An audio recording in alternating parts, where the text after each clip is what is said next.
सुप्रभात बच्चों, आज हम आपकी पाठ्य पुस्तक हिंदी के पाठ 11 का अध्ययन करेंगे जिसका शीर्षक है काल। तो चलिए पाठ को पढ़ते हैं और जानते हैं काल के विषय में कि काल क्या होते हैं, व्याकरण में किस चीज को काल कहते हैं और किस प्रकार से इनका प्रयोग करते हैं। पाठ को शुरू करते हैं। पाठ 11 काल। लड़के क्रिकेट खेल रहे थे, लड़के क्रिकेट खेल रहे हैं, लड़के क्रिकेट खेलेंगे। उपरोक्त वाक्यों में क्रियाओं के भिन्न भिन्न रूप उनके होने के समय का बोध करा रहे हैं। हमने अभी वाक्य पढ़े, एक में आया खेल रहे थे, अगले में आया खेल रहे हैं और फिर आया खेलेंगे। तो जो क्रियाएं आई हैं ना, वो उनके अलग अलग रूप है जिनसे हमें पता चल रहा है समय के बारे में। पहले वाक्य की क्रिया खेल रहे थे से बीते हुए समय का पता चल रहा है। दूसरे वाक्य की क्रिया खेल रही है, चल रहे समय का पता चल रहा है।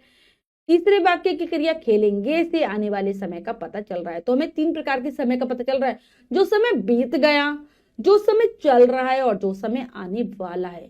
तो हमें समय के बारे में बता रही हैं क्रियाएं। क्रिया के जिस रूप से कार्य के होने या करने के समय का पता चलता है उसे काल कहते हैं। तो बच्चों, व्याकरण में काल से हमारा तात्पर्य समय से होता है। अब आते काल के प्रकार। काल कितने प्रकार के होते हैं? काल के 3 भेद होते हैं, 3 प्रकार हैं। पहला है भूतकाल, दूसरा है वर्तमान काल और तीसरा है भविष्यत काल। ये 3 भेद हैं, एक एक के बारे में जानेंगे। सबसे पहले जानते हैं भूतकाल। क्रिया के जिस रूप से उसके बीते हुए समय में होने का बोध होता हो वह भूतकाल कहलाता है। जैसे, तो बच्चों, क्रिया का ऐसा रूप जो हमें बीते हुए समय के बारे में बताए वही भूतकाल है। उदाहरण, शिखा ने सुंदर चित्र बनाया। तो बनाया यानी कि बीते हुए समय में बनाया था। कल वर्षा हुई थी, आज नहीं हो रही, कल हो गई। तो बीते हुए समय का पता चल रहा है। उपरोक्त वाक्यों में प्रयुक्त क्रियाएं भूतकाल से संबंधित है। तो बीते हुए समय भूतकाल। अब आते हैं वर्तमान काल। क्रिया के जिस रूप से उसके वर्तमान समय में होने का बोध होता है वह वर्तमान काल कहलाता है।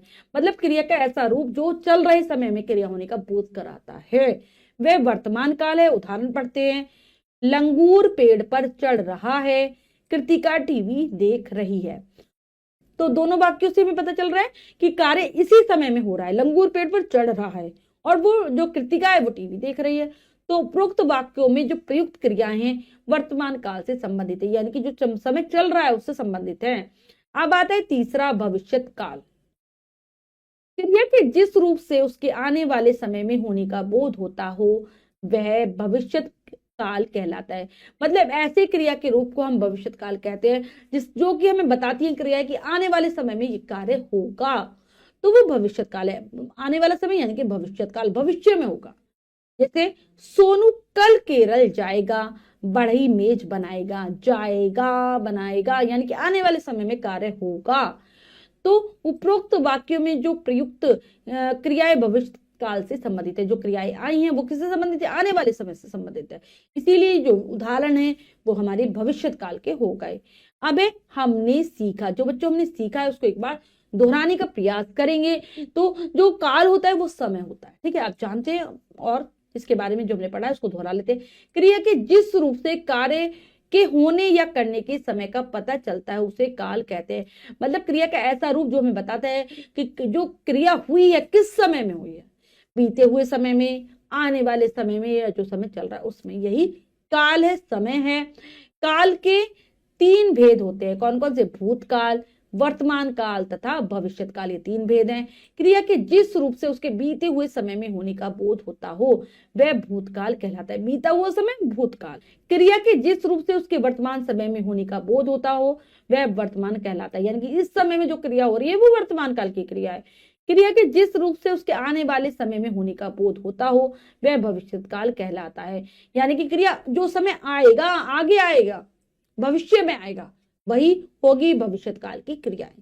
तो जो हमने पढ़ा है उसका अभ्यास कार्य कर लेते हैं। आओ अभ्यास करें के अंतर्गत पहला प्रश्न पढ़ते हैं, करने का प्रयास करते हैं। सही विकल्प पर सही का चिन्ह लगाइए। प्रश्न में 3 विकल्प है, 2 विकल्प गलत हैं, 1 विकल्प सही है। हमें सही विकल्प को चुनना है, सही का निशान लगा देना है। करते हैं।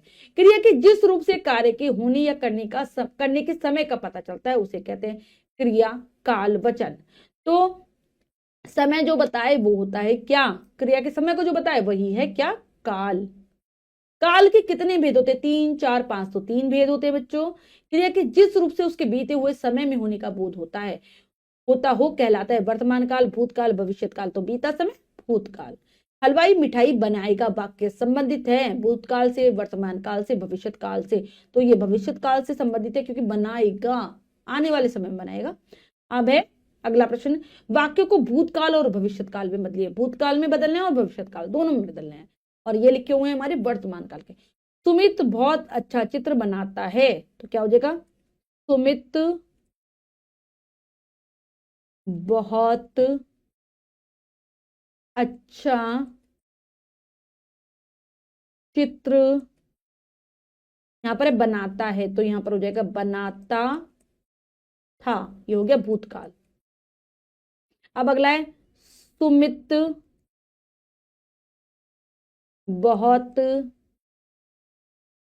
अच्छा चित्र यहां पर बनाता था, तो हो जाएगा बनाएगा, भविष्य में बनाएगा, तो ये हो जाएगा भविष्य काल का वाक्य। ऐसे ही विद्यालय में वार्षिकोत्सव मनाया जा रहा है, तो वर्तमान का है, अब इसको हम करेंगे भूतकाल में। विद्यालय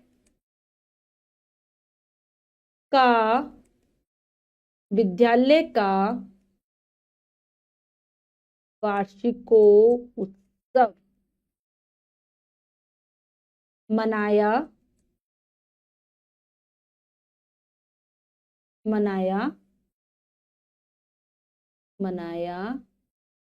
गया था, ठीक है, मनाया गया था। या फिर हम ऐसे भी कर सकते हैं, मनाया जा रहा था, ठीक है। अब है अगला, इसको भविष्य काल में कैसे बदलेंगे? विद्यालय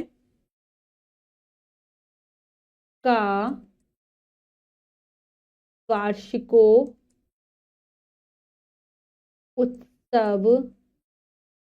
मनाया जाएगा, और यहां पर हम इसकी जगह मनाया जा रहा था भी लिख सकते हैं, दोनों सही है बच्चों। अब है अर्जुन सर्कस देखने जा रहा है, तो क्या हो जाएगा? अर्जुन सर्कस देखने, भूतकाल में करेंगे, देखने गया था,